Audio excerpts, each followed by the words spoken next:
Welcome, everyone, to our next lightning talk by Ivan Donchev Kavazov, who will be presenting the talk SYCLDB Cross-Architecture Acceleration of Data Analytics with SYCL. Ivan, on to you.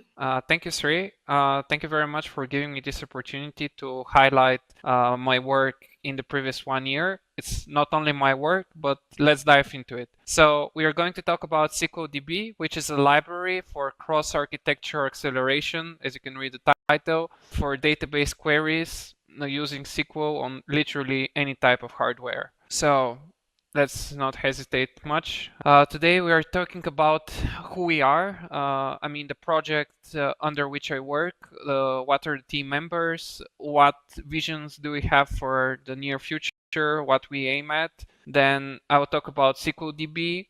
Why do we actually need such a database engine on SQL, and how do we actually implement it?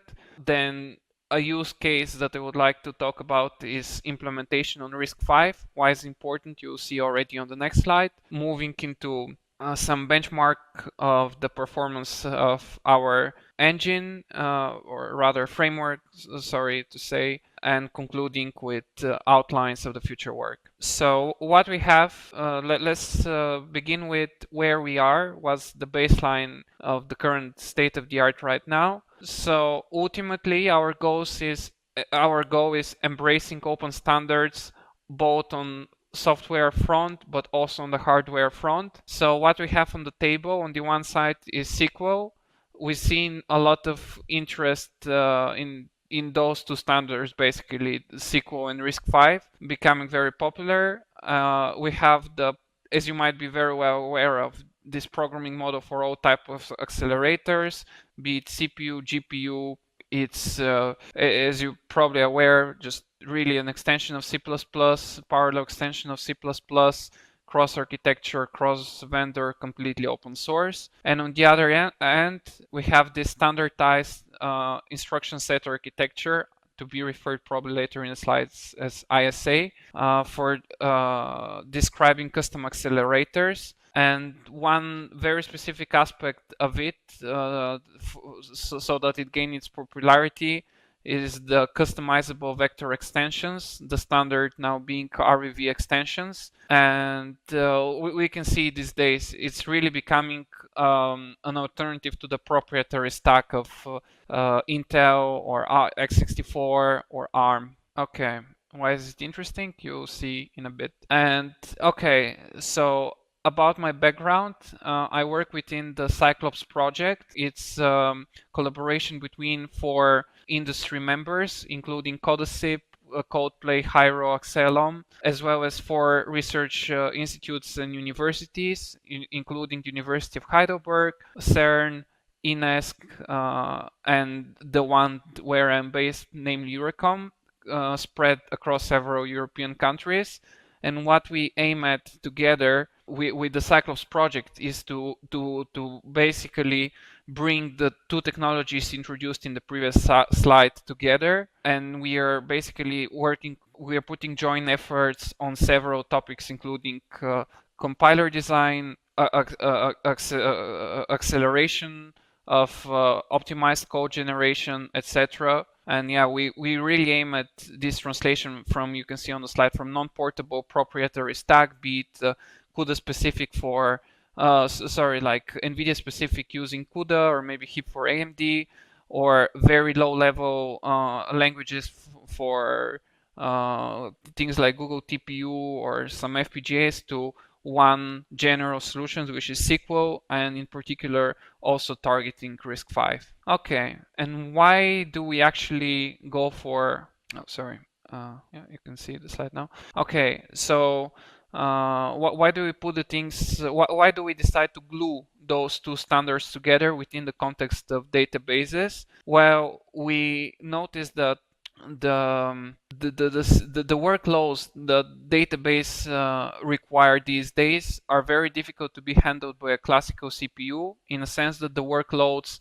are typically very heterogeneous, in a sense that combination of scalar computation, vectors, matrices, etc., etc., but also in terms of availability, infrastructure, and so on, making it very difficult for a classical CPU to handle them. And there has been proposed in research several open solutions, in particular GPU data analytics. However, the ones that we are aware of at the moment of writing this are using proprietary stack, namely CUDA, and specifically for NVIDIA GPUs. And we see a clear reason for that, because the alternative that has been existing so far included a lot of boilerplate code and very difficult to be integrated on high level languages such as C++ to interact with basically this low level, on the other hand, OpenCL. And here, that's why we have this helping hand of SYCL, which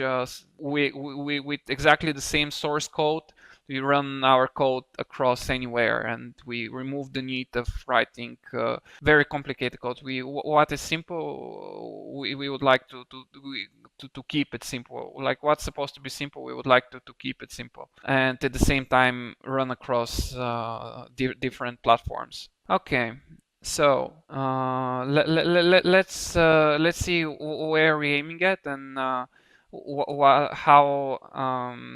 our library is operating. So a disclaimer: it's not a full engine, in the sense that we are not providing, as of now, the front end nor the query optimizer, but rather we provide kernel primitives which will be executing SQL operations. So let's take a look at this star schema benchmark, a very popular warehouse, database warehouse benchmark, which is taking a look at 4 columns and performing simple SQL operations on the columns. Those operations include some selections. So we are selecting on this table from the customer, C region equal to something. We are also doing some hash joins. So in particular, we are checking one column from table A, or table here line order, into a column from another table, etc. And we actually do that, repeat that multiple times on different columns.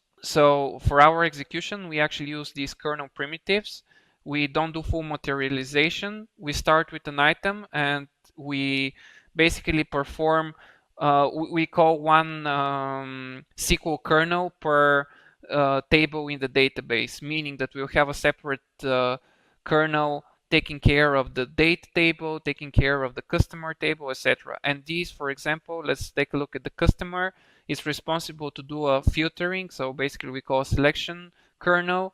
And then once we apply the selection condition, then we create a hash table. We're basically calling a build function. And later we are going to probe this hash table from the line order kernel. And we don't do full materialization, in the sense that we use SYCL API parallel for loops running.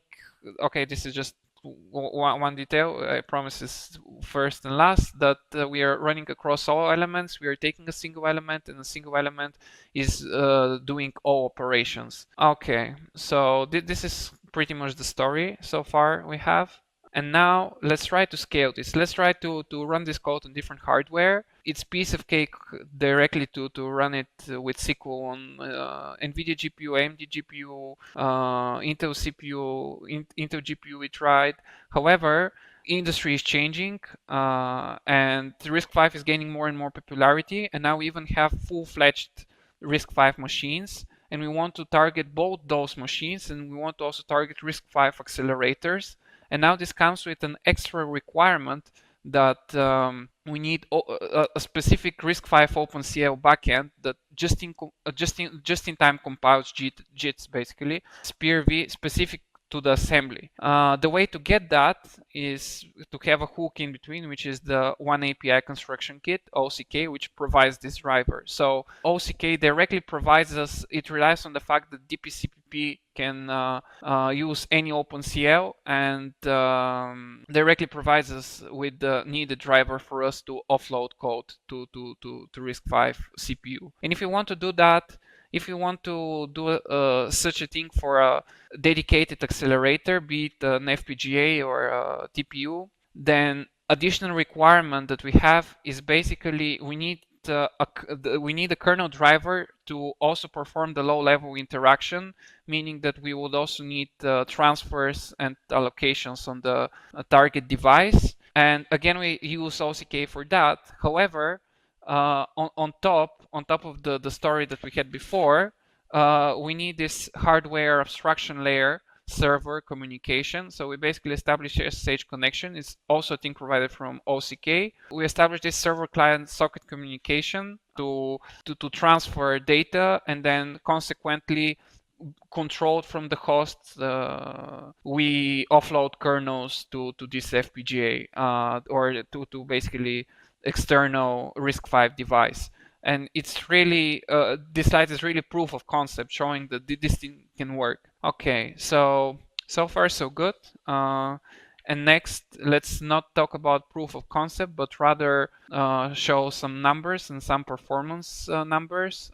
Okay, now it's changed. The obvious question is, okay, so you have this thing, easy to be programmed, easy to go on different devices, but is it performing well? And as a counterpart, we ask, is SYCL performing faster than CUDA? And to answer the question, we are looking at a Crystal benchmark, which has been highly optimized for GPU executions. It's de facto standard with its special memory access, basically using block patterns on the GPU to access memory and to do transactions. It's been there for a while, and it's still dominant in research on databases. And prior work actually done in our lab by a colleague, Eugenio Marinelli, had shown that there was a 2x difference between SYCL and CUDA, and equivalent basically to Crystal workload and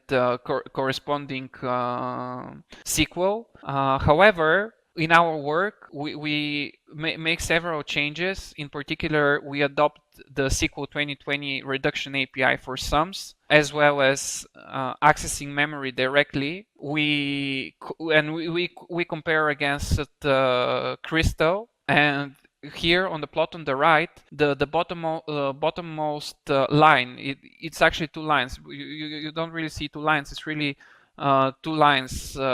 We are really matching now the performance between NVIDIA Crystal and SYCLDB NVIDIA, like SYCLDB running on NVIDIA. Yeah, so that's super exciting news. Now this gap is closed, and we believe. I mean, we also test that this is pretty much what we could possibly best achieve.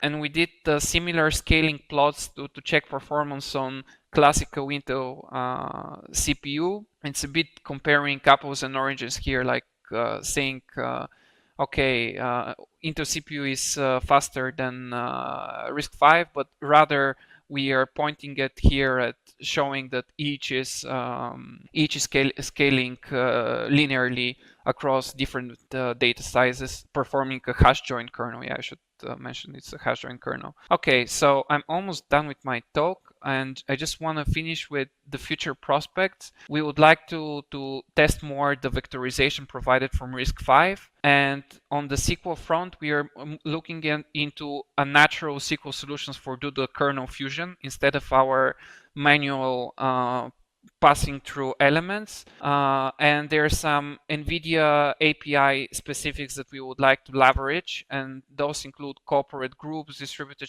shared memory to see how they perform on SYCL. And on the CPU front, check also non-uniform memory access, non-uniform memory accesses. Do we suffer? How much do we suffer?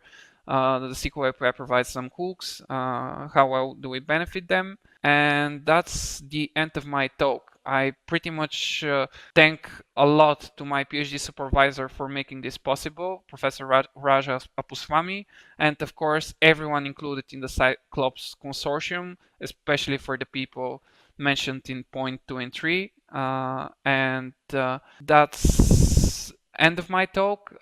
Please feel free to get in touch with me, be it on Slack or my email, first name, last name @Eurocom.fr. Thank you so much.